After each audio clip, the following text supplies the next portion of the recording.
Halo semua, perkenalkan nama saya Nimade Amelia Ratnata Dewi. Saya adalah dosen di program studi farmasi Fakultas Kedokteran Universitas Mataram. Pada kesempatan ini saya ingin menjelaskan sedikit tentang rancangan pembelajaran dari kuliah patofisiologi yang saya ampu. Kuliah patofisiologi ini merupakan salah satu mata kuliah yang ada di program studi farmasi Fakultas Kedokteran Universitas Mataram yang diambil oleh mahasiswa di semester 3 dengan beban 3 SKS teori. Adapun capaian pembelajaran lulusan atau CPL dari mata kuliah ini yaitu adalah yang pertama menunjukkan sikap bertanggung jawab atas pekerjaan di bidang keahlian secara mandiri, kemudian mampu menerapkan pemikiran logis, kritis, tematis, dan inovatif dalam konteks pengembangan ilmu pengetahuan dan teknologi, mampu menerapkan kinerja mandiri bermutu dan terukur, serta mengambil keputusan secara tepat dan dalam konteks penyelesaian masalah di bidang keahliannya. Kemudian untuk capaian pembelajaran mata kuliah, yaitu adalah menunjukkan sikap bertanggung jawab, jujur, terampil atas pekerjaan di bidang farmasi, menguasai konsep teoritis iptek, serta memformulasikan penyelesaian masalah prosedural di bidang farmasi, menunjukkan kriteria mandiri, kinerja mandiri bermutu terukur, terutama dalam pelaksanaan tugas kuliah patofisiologi, serta mampu mengambil keputusan secara tepat dalam konteks penyelesaian masalah di bidang farmasi terkait patofisiologi penyakit berdasarkan hasil analisis informasi dan data. Sub CPMK dari mata kuliah ini adalah mampu memahami konsep dasar terjadinya penyakit secara mendalam, menjelaskan tentang fisiologi sistem tubuh normal, kemudian menjelaskan etiologi dan manifestasi klinik dari beberapa penyakit di sistem organ, menghubungkan manifestasi klinis tersebut dengan tata laksana, dan menggambarkan proses perjalanan atau patofisiologi suatu penyakit ke dalam media presentasi. Adapun deskripsi mata kuliah ini, jadi setelah mengikuti serangkaian kegiatan pembelajaran, mahasiswa diharapkan mampu menerapkan konsep dasar terjadinya penyakit dan perubahan struktur dan fungsi sebagai basis terapi pada penyakit yang terpilih sesuai pustaka, dan melihat substansi kajian meliputi dari nosologi atau konsep penyakit, etiologi, dan patogenesis secara umum. Kemudian proses patofisiologi umum, di mana respon terhadap stres, mekanisme adaptasi, cedera, dan kematian sel, neoplasia, inflamasi, gangguan sirkulasi, metabolisme, dan patofisiologi dari organ-organ sistem terpilih seperti pada kardiovaskular, renal, gastrointestinal, respirasi, endokrin, dan juga neural. Adapun pustaka yang saya gunakan pada mata kuliah ini yaitu adalah Patofisiologi Kedokteran Price Wilson, buku Saku Patofisiologi dari Elizabeth C. Corwin, dan Color Atlas of Pathophysiology dari Silbernagel dan Lang. Karena mata kuliah ini berada di semester 3, jadi ada prasyarat untuk mengambil mata kuliah ini, yaitu sudah mengambil mata kuliah Anatomi Fisiologi Manusia.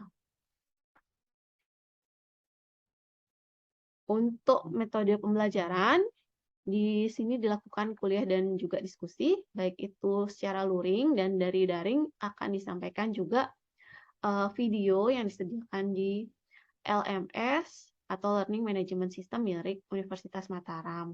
Jadi pada yang minggu pertama dan kedua itu kita belajar tentang penerapan konsep mekanisme dasar penyakit, dan untuk penilaian atau evaluasi akan ada penilaian tertulis, yaitu berupa tes tertulis di akhir berupa post-test. Lalu setelah itu akan dilanjutkan dengan penerapan dari konsep perlindungan tubuh efektif dan tidak efektif di minggu ketiga dan keempat. Lalu di bagian 5 sama 6 itu adalah bagaimana penerapannya konsep patofisiologi pada penyakit sistem kardiovaskular. Jadi dari pada minggu ketiga dan keempat ini metode pembelajarannya ada kuliah dan juga diskusi, dengan ada evaluasi berupa tes tertulis yaitu post-test. Sedangkan di bagian pertemuan 5 dan ke-6 itu ada penugasan, yaitu penugasan pembuatan poster, di mana nanti bentuk pembelajarannya adalah kuliah, presentasi tugas, dan diskusi.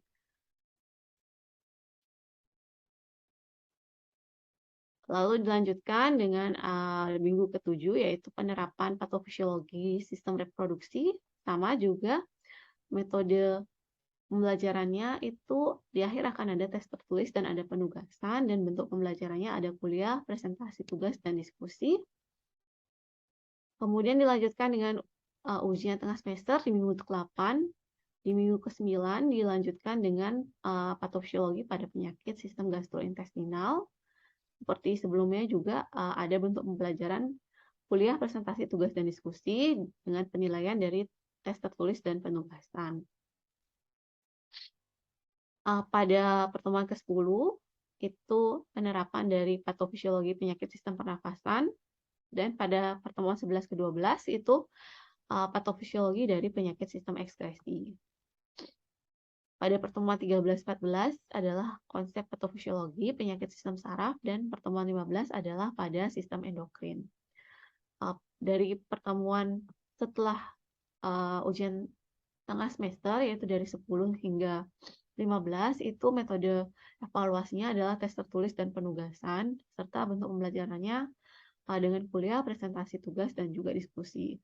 Bentuk penugasan di sini, masing-masing mahasiswa akan dibagi menjadi beberapa kelompok, di mana satu kelompok akan mendapatkan satu kasus penyakit, di mana mahasiswa akan menggambar atau membuat poster terkait patofisiologi dari penyakit tersebut. Adapun pembagian atau persentase penilaian, yaitu penugasan dan juga post-test itu 20%, ujian tengah semester di situ adalah 30%, dan ujian akhir semester adalah 50%. Untuk percontohan dari bagaimana kegiatan kuliahnya dilakukan akan dibagi pada video selanjutnya. Terima kasih.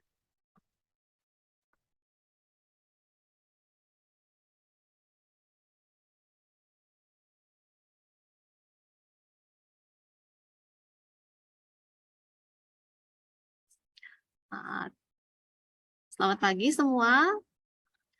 Pada kesempatan kali ini saya akan memberikan mata kuliah tentang patofisiologi diabetes mellitus. Sebelum kita mulai tentang penyakitnya, jadi ada baiknya kita mengetahui prevalensi. Prevalensi ini adalah tingkat kejadian. Jadi di dunia sendiri itu ada 387 juta orang yang terdeteksi dan hidup dengan diabetes. Dan mungkin sekitar 46,3%-nya itu masih belum terdiagnosa. Di tahun 2035, diperkirakan bahwa ada peningkatan sekitar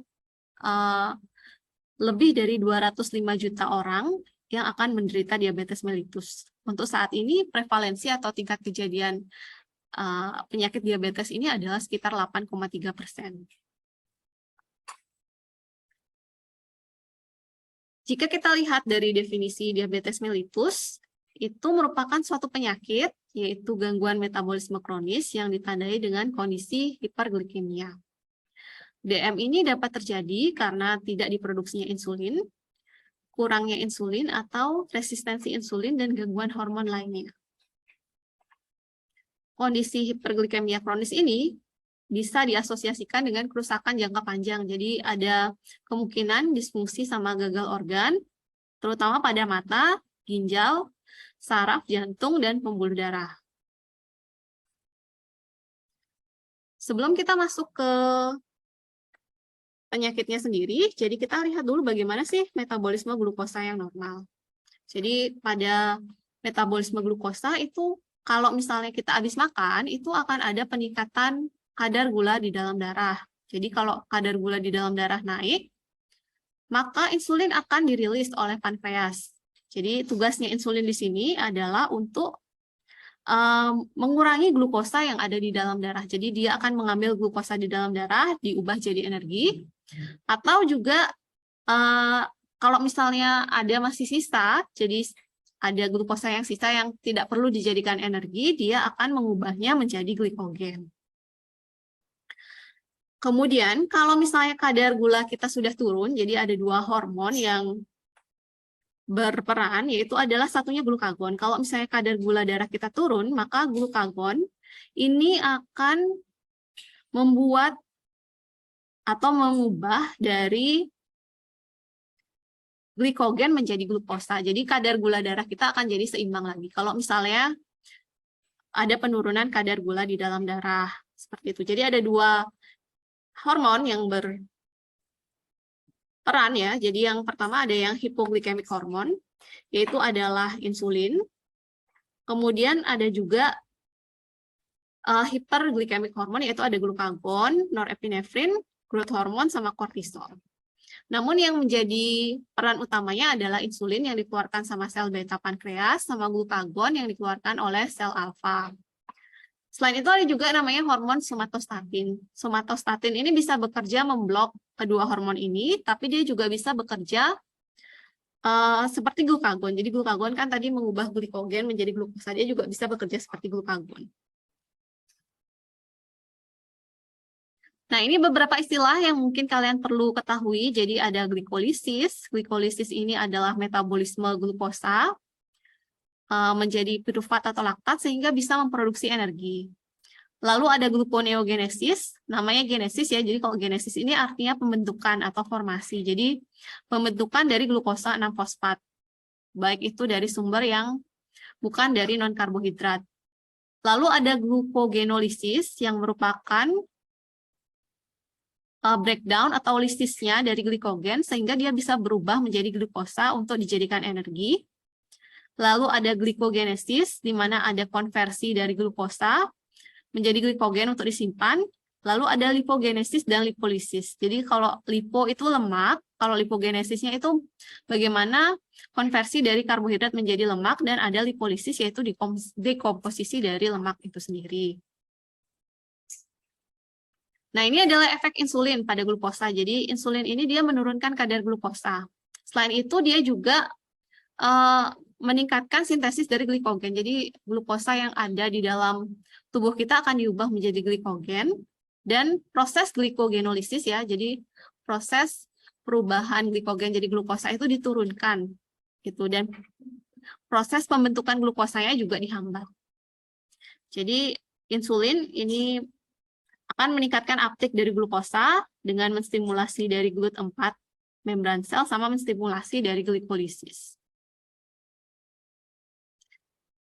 Mungkin kalian sering mendengar bahwa ada tipe-tipe diabetes mellitus ya. Jadi ada yang tipe 1, tipe 2, dan ada juga mungkin diabetes mellitus gestasional. Jadi apa sih sebenarnya bedanya? Sebenarnya dari segi penyakit dia sama, jadi ada gangguan metabolisme glukosa atau karbohidrat. Tapi di sini pada tipe 1 dia sudah terjadi destruksi sel B. Jadi sel B-nya sudah rusak sehingga terjadi defisiensi insulin yang absolut. Absolut di sini berarti dia benar-benar tergantung pada insulin yang dari luar karena dia tidak bisa memproduksi insulin yang dari dalam.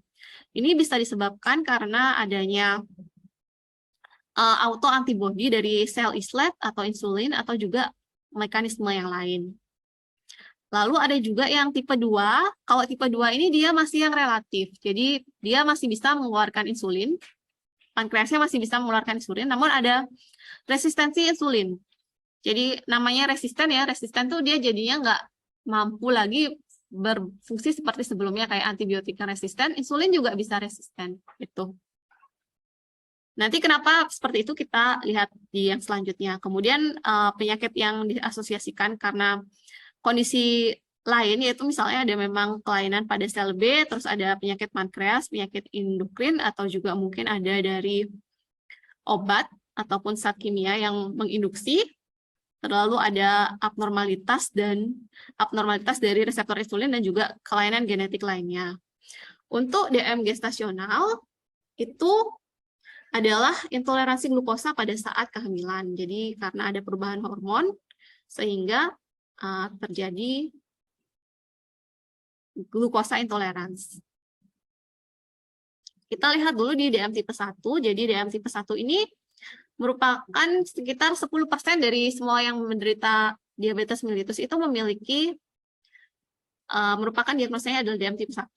Penyebabnya sendiri sebenarnya masih belum diketahui. Jadi bisa karena penyakit autoimun, bisa juga karena infeksi virus. Ada yang mengatakan seperti itu, tapi sebenarnya belum diketahui secara pasti. Akibatnya adalah destruksi dari sel beta, sehingga terjadi kerusakan di sel beta pankreas dan perlu insulin yang absolut. Karena kondisi hiperglikemia, sehingga lipolisis akan meningkat dan protein breakdown juga akan meningkat. Biasanya ini tidak terjadi langsung pada saat lahir nih. Jadi lahir tiba-tiba udah DM tipe 1, tidak. Tapi ada proses. Jadi dalam beberapa tahun gitu setelah tahun kelahiran itu akan ada penurunan fungsi sel beta di mana awalnya masih bisa merilis insulin secara normal, tapi lama-lama akan terjadi penurunan yang progresif hingga tidak bisa lagi memproduksi insulin seperti itu. Lalu untuk diabetes tipe 2, ini merupakan 90% kejadiannya dari semua diabetes yang terjadi. Nah, ini bisa disebabkan memang karena ada peningkatan uptake dari glukosa atau peningkatan konsumsi, sehingga bisa terjadi obesitas dan juga peningkatan asam lemak. Dan dari peningkatan asam lemak ini akan terbentuk dia badan keton sehingga mengakibatkan insensitivitas dari insulin. Kemudian karena ada insulinnya ini jadinya nggak sensitif seperti itu. Jadi dia tidak, harusnya kan kalau dia kerjanya normal kan dia ada glukosa, dia akan menurunkan kadarnya. Tapi karena dia tidak sensitif, dia jadinya kadar glukosanya jadinya nggak turun. Nah, karena kadar glukosanya nggak turun-turun, jadinya lama-lama sel beta pankreas jadinya akan terus-terusan ngeluarin insulin. Lama-lama disitulah sel beta pankreasnya jadinya lama-lama rusak karena kerjanya terlalu keras. Sehingga terjadi kadang-kadang masih sel beta pankreasnya masih bisa ngeluarin insulin, jadi defisiensinya insulinnya ini relatif, tapi tidak juga menghilangkan kemungkinan bahwa nantinya perlu insulin yang absolut seperti DM tipe 1. Nah, ini adalah sekresi insulin dan glukagon ya. Jadi kalau misalnya kita makan nih, biasanya kalau kita makan kadar glukosa itu akan baru naik setelah beberapa saat, karena awalnya kan perlu waktu absorpsi dan yang lain sebagainya. Jadi kadar glukosa itu akan naik setelah beberapa saat. Dan pada saat kadar glukosa naik akan dibarengi juga dengan kadar insulin naik. Jadi kadar insulinnya akan naik terus perlahan-lahan turun. Kalau pada orang normal, kadar glukagon dia pada saat mungkin makanan masih diabsorpsi, jadi belum terlalu tinggi glukosa darah, glukagon akan naik. Tapi kalau misalnya sudah selesai proses absorpsi, glukosa ada di dalam darah, dia akan lama-lama turun. Pada orang diabetes tipe 2 ya, yang ditunjukkan pada garis merah, ini glukosanya dia lebih tinggi dibandingkan sama orang normal, karena insulinnya dia lebih rendah produksinya, dan glukagonnya dia tidak berkurang, seperti itu. Jadi ada dua efek. Insulinnya dia berkurang, dan juga glukagonnya dia meningkat, sehingga kadar glukosanya jadinya lebih tinggi dibandingkan sama orang normal. Nah, ini seperti yang saya jelaskan tadi, jadi awalnya itu kalau yang normal, insulin itu akan diproduksi dalam jumlah besar, terus selanjutnya diproduksi sedikit-sedikit perlahan. Tapi karena pada saat orang diabetes ya, ada hiperinsulinemia, kelebihan insulinnya, lama-lama sel beta pankreasnya rusak dan ada resistensi insulin, sehingga mengakibatkan metabolic syndrome. Nah, ini contoh diabetes mellitus yang disebabkan karena penyebab lain, misalnya ada abnormalitas dari insulin atau memang ada pankreasnya harus rusak, atau juga ada penyakit pankreas yang lain, atau bisa juga karena reseptornya yang tidak responsif, atau juga yang lain seperti misalnya hamil. Karena pada saat kehamilan itu hormon-hormon itu diproduksi dan memicu terjadinya hiperglikemia.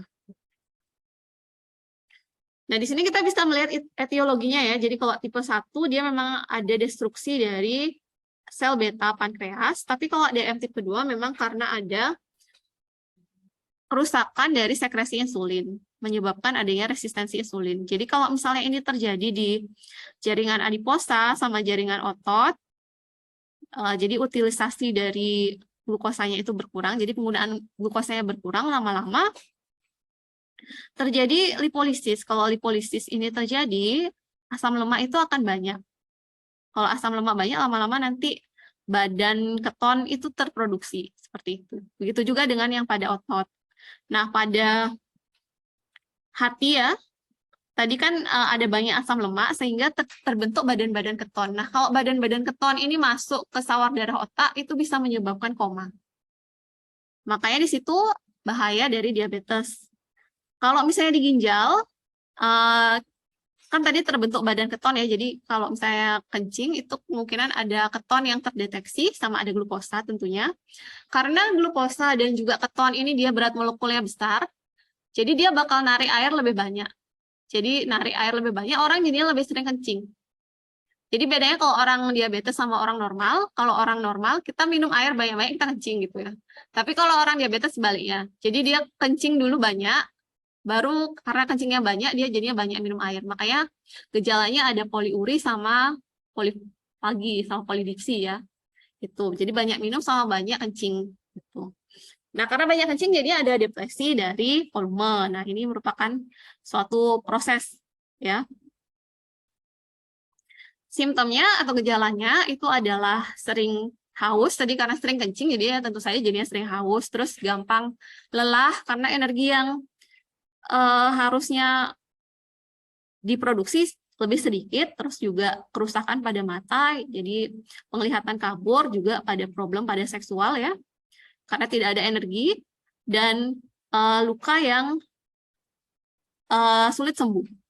Kadang-kadang juga ada rasa kesemutan atau mati rasa di ekstremitas, baik itu jari, tangan, ataupun kaki. Kalau wanita kadang-kadang dibarengi dengan infeksi vaginal. Tadi sudah saya sebutkan juga bahwa sering kencing, terus gampang lapar, tapi malah kadang-kadang itu berat tubuh itu turun. Nah, ini sedikit agak kompleks mungkin ya komplikasinya. Jadi kenapa sih bisa seperti ada gangguan di hati, gangguan di ginjal? Ya, jadi karena kalau misalnya ada glukosa dalam darah terlalu tinggi, dia terjadi hiperosmolar. Darah kita jadinya lebih lebih tinggi osmolaritasnya. Gitu. Jadi lebih gampang ini sama infeksi dan ada gampang membuat kerusakan pada pembuluh darah. Jadi kalau misalnya komplikasi pada diabetes itu dari mikrovaskular itu di mata ya, jadi glukosa yang tinggi sama tekanan darah tinggi bisa bikin pembuluh darah mata jadinya rusak. Begitu juga dengan di ginjal, jadi ginjal kerjanya jadinya lebih berat sehingga bisa menyebabkan gangguan di ginjal. Sedangkan di saraf itu hiperglikemia ini bisa merusak saraf-saraf ya, terutama saraf perifer. Jadi banyak kadang-kadang terasa bahwa kesemutan, terus juga mati rasa gitu di tangan sama kaki itu sebabnya karena ada efek di saraf. Kemudian resiko dari stroke itu lebih tinggi, apalagi kalau juga menderita hipertensi. Dan juga jadinya ada kemungkinan peningkatan tekanan darah dan sehingga mengakibatkan kemungkinan resiko dari penyakit jantung. Nah, pada ekstremitas atau kaki atau tangan itu ada penyempitan pembuluh darah, sehingga kalau misalnya luka itu sembuhnya jadinya lama dan malah timbul gangren atau lukanya jadinya hitam gitu ya. Kadang-kadang bahkan sampai diamputasi. Ya, mungkin itu sedikit tentang diabetes mellitus. Setelah ini kalian ada pertanyaan dulu sebelumnya?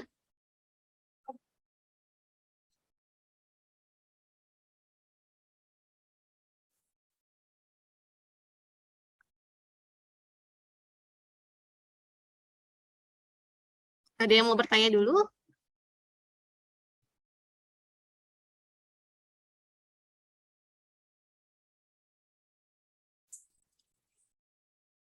Ada yang mau bertanya? Kalau ada yang mau bertanya bisa di-unmute aja.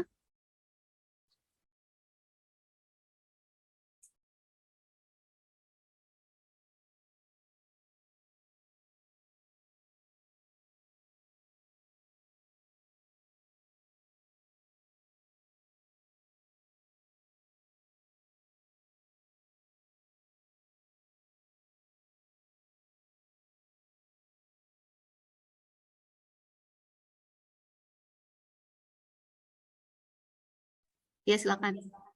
Baik, saya izin bertanya. Tadi kan sudah dijelaskan ada beberapa tipe diabetes, yaitu tipe 1, tipe 2, sama gestasional. Nah, kan dijelaskan gestasional ini dialami ketika saat hamil. Apakah semua orang hamil akan mengalami hal tersebut atau ada beberapa faktor yang dapat menyebabkan hal tersebut saat kehamilan? Terima kasih.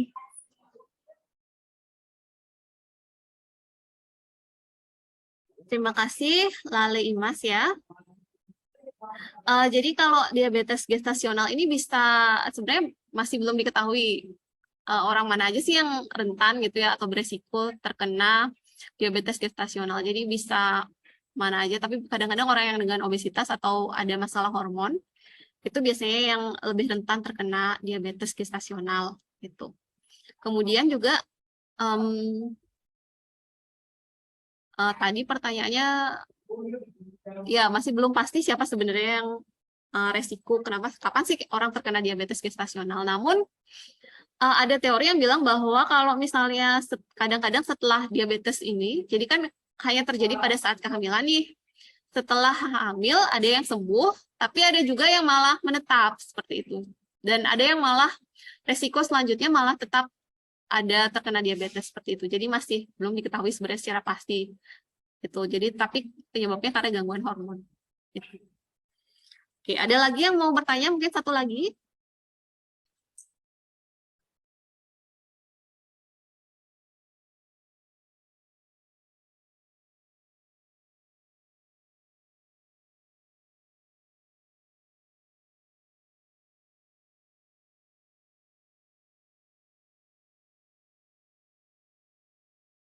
Ya, silakan baik Bismiranti.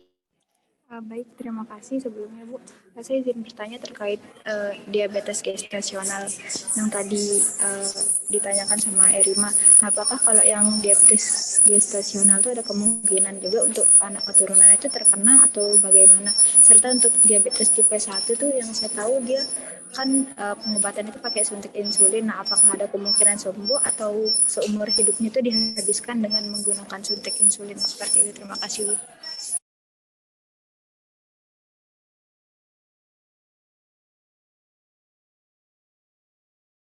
Ya, terima kasih baik Bismiranti. Jadi kalau misalnya saat ini sih masih belum diketahui ya, setelah misalnya DMT gestasional bagaimana untuk anak yang dilahirkan. Selama ini sih belum ada sih, sepertinya belum ada laporan bahwa itu berhubungan gitu. Namun kalau untuk yang orang yang sudah terkena diabetes tipe 1 itu memang selama seumur hidupnya memang harus menggunakan insulin karena dia tidak bisa memproduksi insulin, jadi nggak bisa sembuh. Gitu. Oke. Nah, terima kasih semua sudah memberikan pertanyaan. Nah, saya akan memberikan tugas di sini dan juga post-test ya. Jadi post-testnya nanti silakan masuk ke halaman Spada di Unram dan mengerjakan post-test dengan password DM 2022. Kemudian untuk minggu depan kita akan mendengar presentasi tentang pembuatan poster patofisiologi penyakit diabetes mellitus. Itu saja, terima kasih.